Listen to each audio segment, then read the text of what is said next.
The shockwave from Jimmy Fallon's bold question continues to reverberate far beyond the walls of The Tonight Show studio, prompting a deeper inquiry. Could this moment reveal hidden tensions that the audience was never meant to see?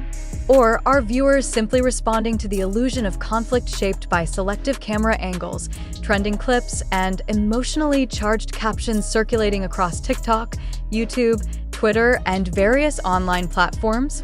Even as fans debate the significance of the exchange, another crucial question arises: are we reacting to an authentic interaction, or merely to the version of it that social media decided to amplify?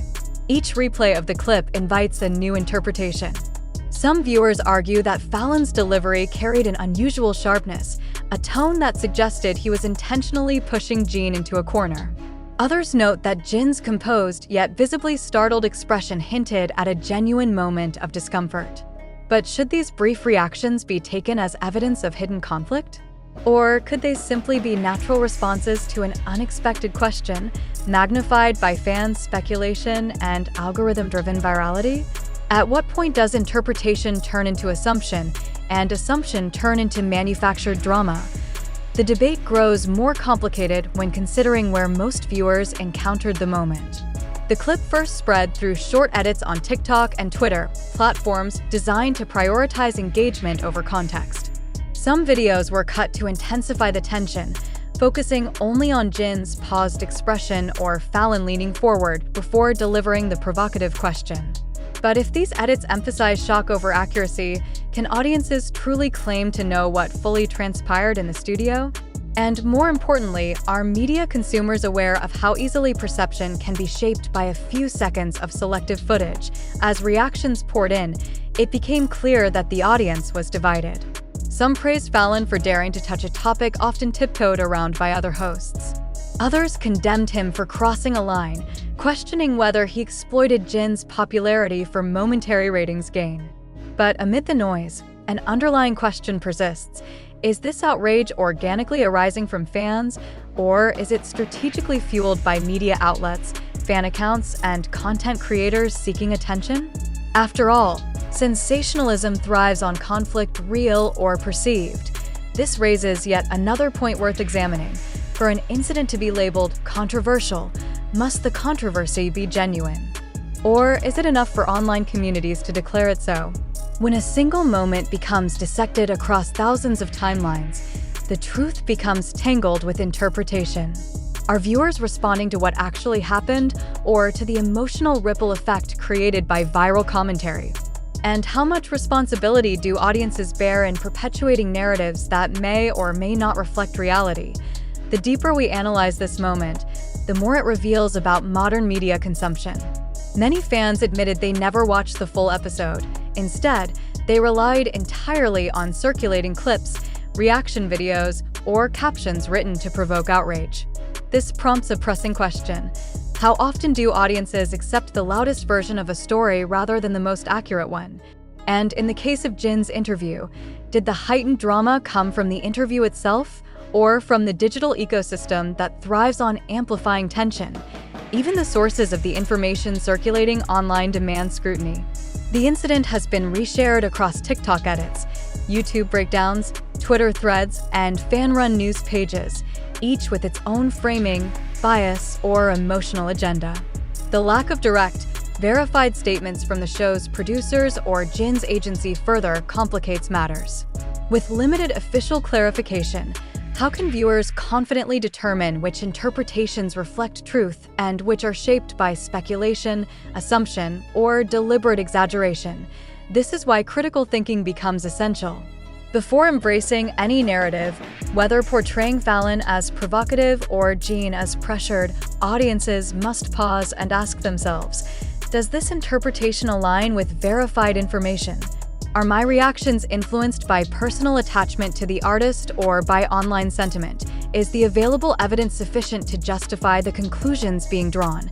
Such questions are not meant to diminish the emotional weight fans feel, but rather to encourage a more reflective engagement with the media they consume. In an age where misinformation spreads faster than clarification, skepticism is not cynicism, it is protection. As discussions continue, one truth remains. The moment between Jimmy Fallon and BTS's Jin has sparked a global conversation not only about celebrity interviews, but also about how audiences perceive tension, interpret media signals, and construct narratives from fragmented information. Whether this moment represents genuine friction or merely the illusion of it, the responsibility now lies with viewers to question, analyze, and think critically before accepting any version of the story as complete truth. In the end, the real question may not be whether the interview revealed hidden tensions, but whether the audience is willing to confront the possibility that the drama they witnessed may be as much a product of media amplification as it is of the interaction itself. And so we ask you, do you believe this moment reflects reality, or has it been shaped into sensationalism?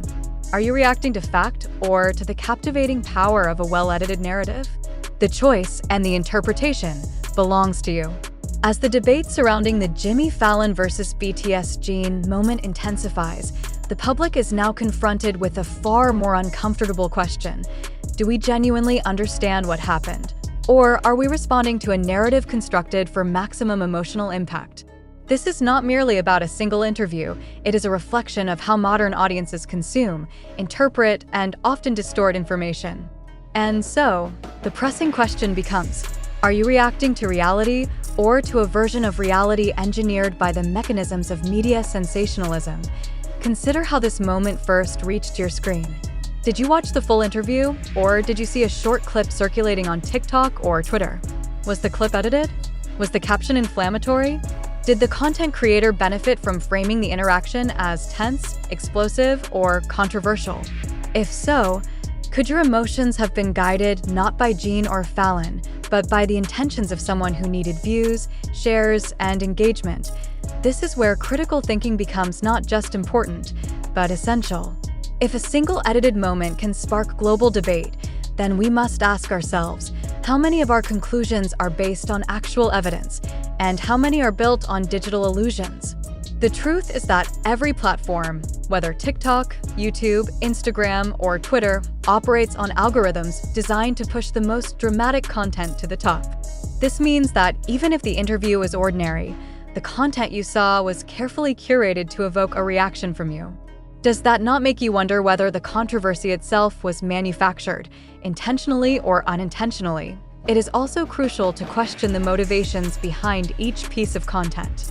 Fan accounts gain followers by amplifying tension. Media outlets gain clicks by hinting at hidden conflicts.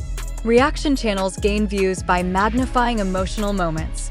So ask yourself, who benefits from the idea that the interview was tense? Who profits from suggesting that Jin was uncomfortable? Who gains from portraying Fallon as confrontational? When a narrative becomes profitable, its accuracy becomes secondary.